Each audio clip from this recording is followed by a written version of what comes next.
Sa pagkakataon na ito ay sama-sama nating pag-aralan ang tungkol sa paksa sa arithmetic sequence.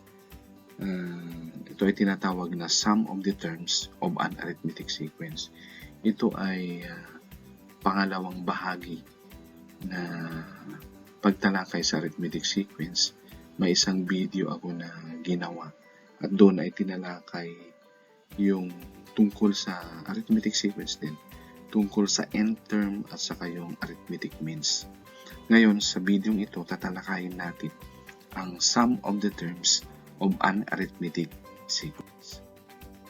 So, dito sa video na ito ay nakabatay yung content doon sa tinatawag natin na most essential learning competency. Isa lang, okay? Determine the sum of the terms of a given arithmetic sequence. Okay? So, review muna tayo. Pag-usapan muna natin yung mga terms na may kaugnayan dito sa ating paksayon. Sequence is an example of function whose domain is the set of counting numbers n and whose range is the value of the term a. So, ang ibig sabihin lang nito, merong dalawang variables na yung isang variable ay independent variable, yung isa naman ay dependent variable. Sa pagkakataon na ito, ang sequence daw ay masasabi natin na ito ay isang function. Okay, ito yung set. Ito yung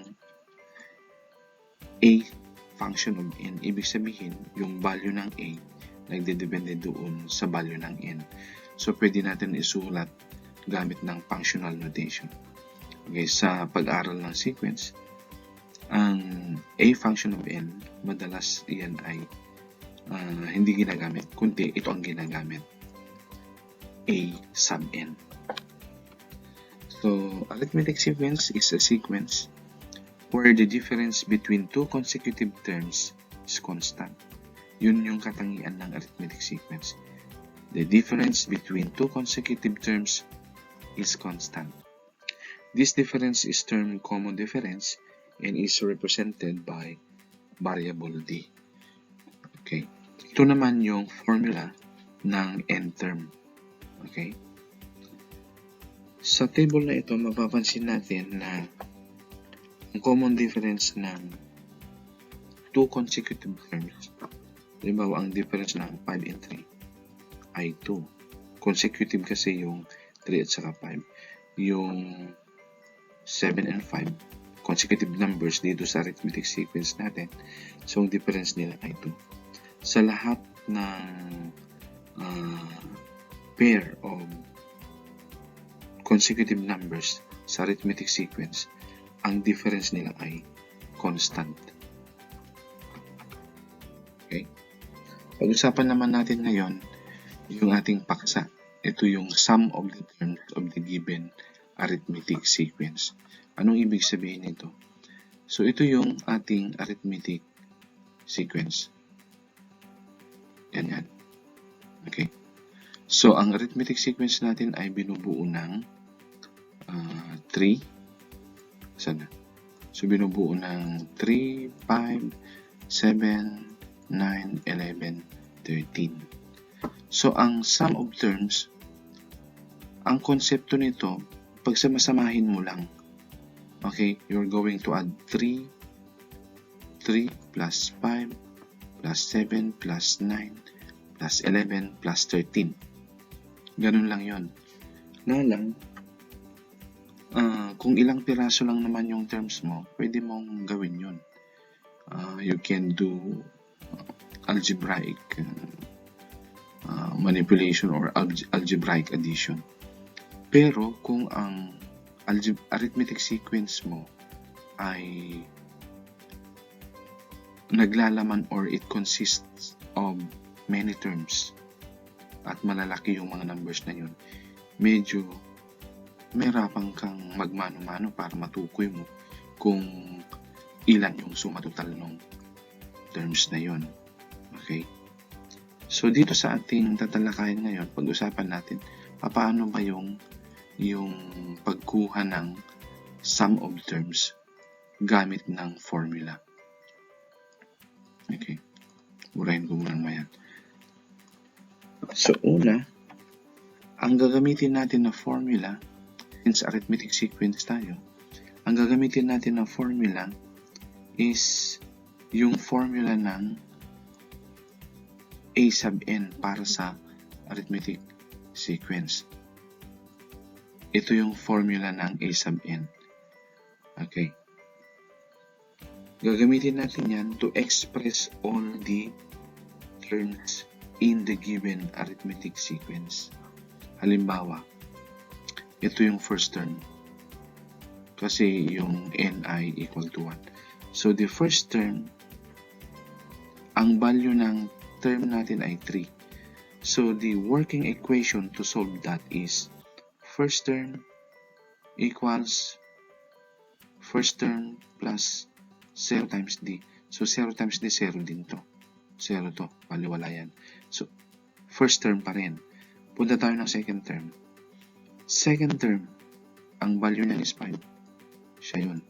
So, second term equals first term plus common difference. Ibig sabihin yan, para makapunta ka doon sa second term, yung first term na yon, mag-a-add ka ng common difference, i-add mo yon, para makuha mo yung second term. So, ang common difference natin dito ay 2. So, 3, that is the first term, plus common difference na 2, makukuha mo yung 5. Yun ang ibig sabihin nito. So, sa third term naman, patlong term, para makuha mo yung 7, magdadagdag ka uli ng common difference na 2. Pag galing ka doon sa first term plus common difference na 2, 5, mag-add ka uli ng common difference na 2 para makuha mo yung 7. Yun ang ibig sabihin ng equation ng third term. So, take note, ang multiplier ng d, ito yung d natin, common difference.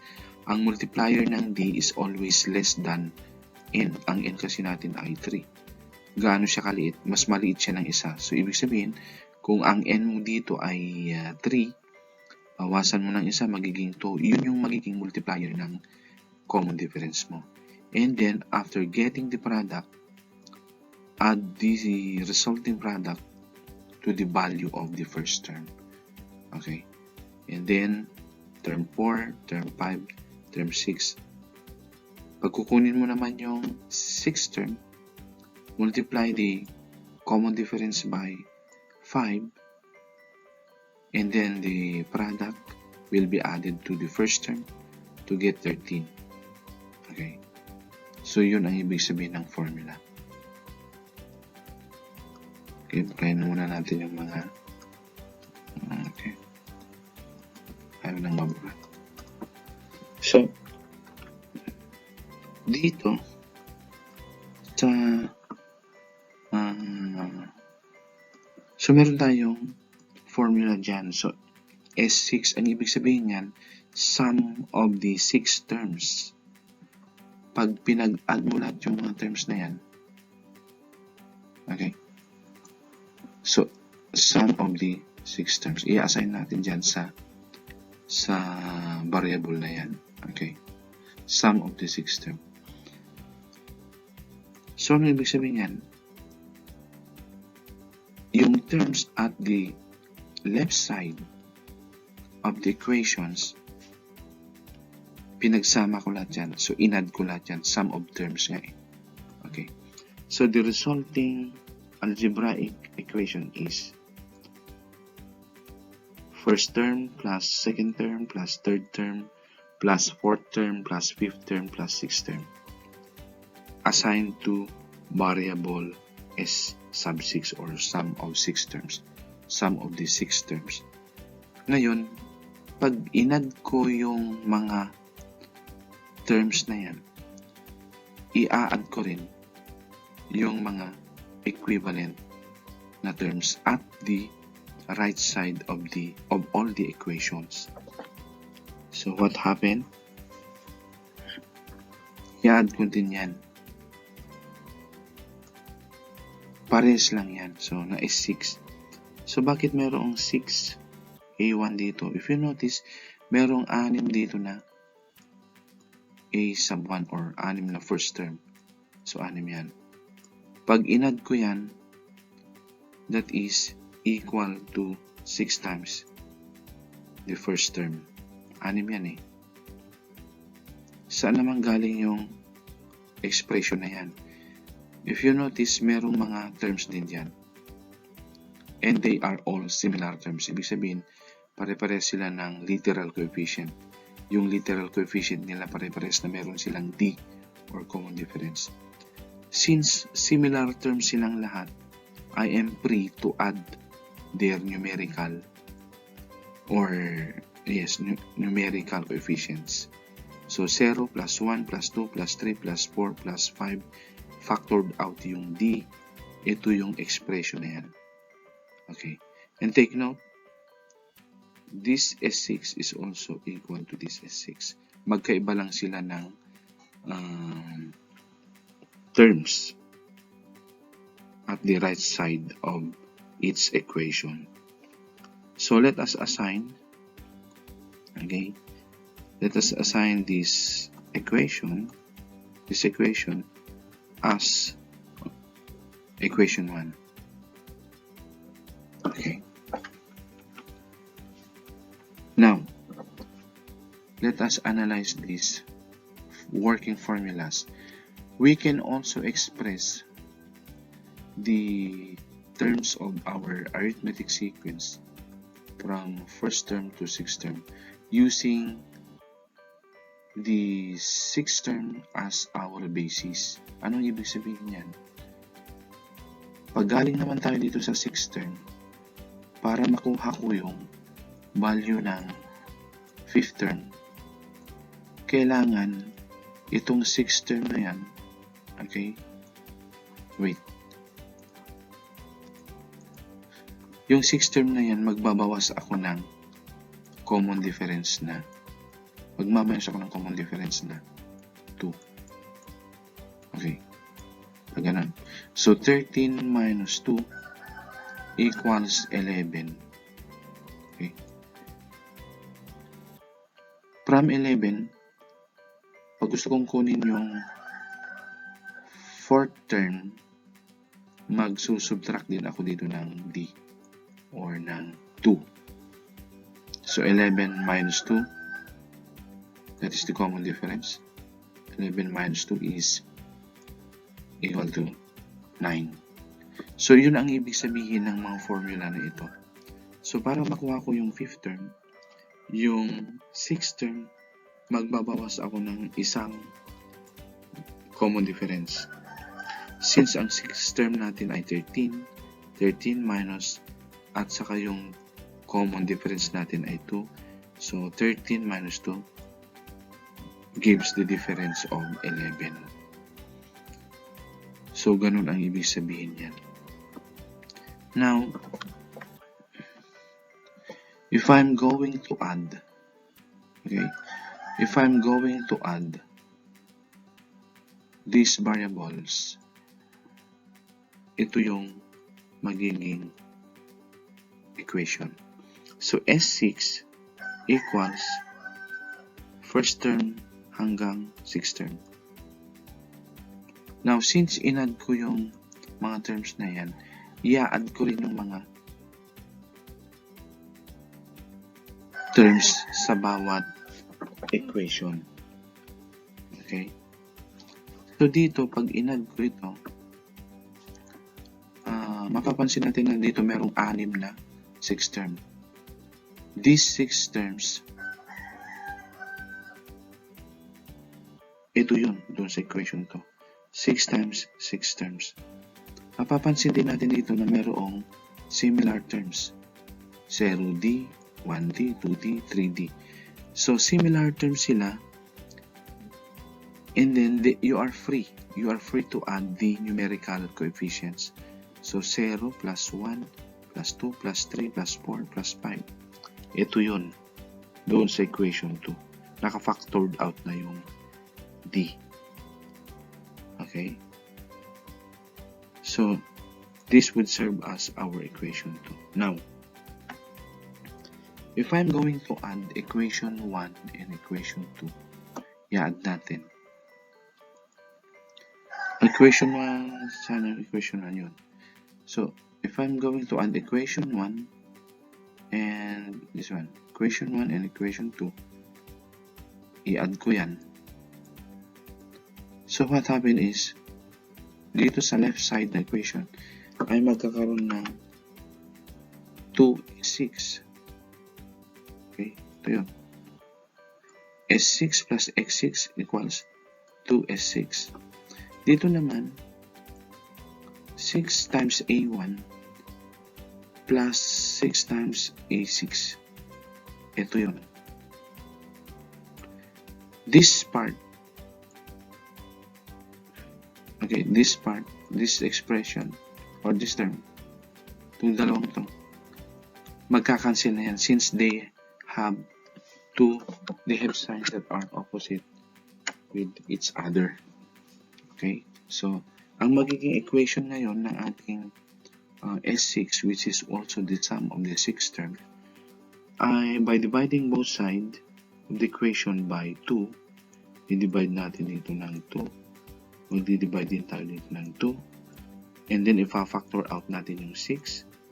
Ito na ngayon yung magiging resulta ng equation, which is the equation of getting the sum of the 6 terms.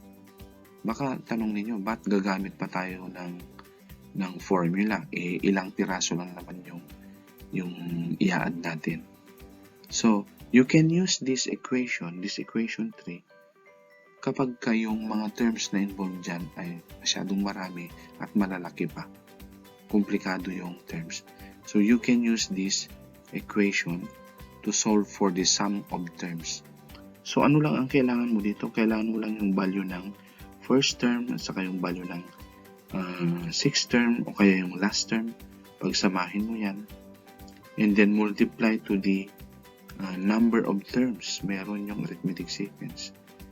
And then, the resulting product, i-divide mo siya ng 2. Yun, makukuha mo na siya. Makukuha mo na yung sum of the terms of the given arithmetic sequence. Now, we can extend, okay, dito. To get the sum of the 6 terms, so the first term is 3, the last term is 13, add these two numbers, so 16, okay, divide by 2 is 8 times 6, 48. Okay, so yun ang gamit ng equation 3. Never mind dun sa derivation kapag may mga estudyante na nababagot sa derivation. Pinakita ko lang yan para alam niyo kung saan galing yung formula, yung equation 3.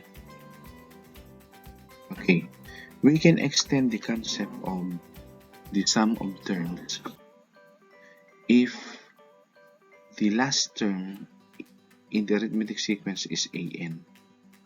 Okay, so the derivation is quite the same. Pares lang yung derivation. Pag-aralan nyo na lang yan. Dito tayo sa formula. Okay, sa equation 6. Diyan tayo magpo-focus.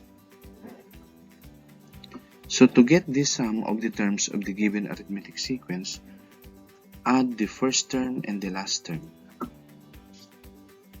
And then the result will be multiplied to the number of terms in the given arithmetic sequence. Okay? The resulting product, divide it by 2 to get the sum of the terms of the given arithmetic sequence. So let us try to use the formula in solving the sum of the terms of finite arithmetic sequence. So here, meron tayong arithmetic sequence 1, 4, 7, 10, 13, 16, 19, 22. So wherein this is the first term, last term is 22. So solution in this column, the number of terms in the arithmetic sequence is 8. So bibilangin natin 1, 2, 3, 4, 5, 6, 7, 8. Tama ba? 1, 2, 3, 4, 5, 6, 7, 8. So the first term is 1. Tama ba? Yes, tama. 1 yung first term natin. And the last term, of course, the 8th term is 22. This one. And then, these three values, substitute natin doon sa equation ng sum of the 8 terms. So, ang ginamit dyan is 8. S8. Ibig sabihin, sum of the 8 terms. Yung suma total yan. 8 terms na yan. Is equal to first term, which is 1, plus last term, which is 22, 23, times 8, all over 2 or divide by 2. 23 times 8 divided by 2 equals 91. So the sum of the given arithmetic sequence is equal to 91. Next, illustrative example, ganun din yung proseso. Find the sum of the terms of finite arithmetic sequence. So 3, 5, 7, 9, 11, 13, 15, 17, 19. So the first term is 9. Okay, we can see in this. The first term is 9. The first term is 3. Number of terms in the arithmetic sequence is 9. And the ninth term is 19. Substitute these values to the equation of S. Okay, specify natin S9 or sum of the 9 terms. So the result is 99. Okay. Pwede nyo i-check yan. Okay. Last example. Illustrative example number 3. Find the sum of the terms of finite arithmetic sequence 81, 64, 47, 30, 13, negative 4. Pwede mo namang isolve yan using your calculator. But the competency na kailangan mong sanayin dito sa video na ito, dito sa educational video na ito ay kung paano mo gamitin yung formula ng sum of the terms of finite arithmetic sequence. Okay. So solution. Step 1, determine the value of n, first term and the last term. So there are 6 terms in the given arithmetic sequence. Ang unang term ay 81 at ang huling term, yun yung pang-anim na term, ay negative 4. So substitute mo lang siya doon sa formula ng S and then makukuha mo na siya yung sum of the terms of that arithmetic sequence. So the sum is 231. You can check that using your calculator or do it manually. So maraming salamat po sa pagkikinig at saka sa panonood. Sa mga susunod na mga araw ay mag-upload pa ako ng mga video na makakatulong sa inyong pag-aaral. Okay? Maraming salamat sa inyo.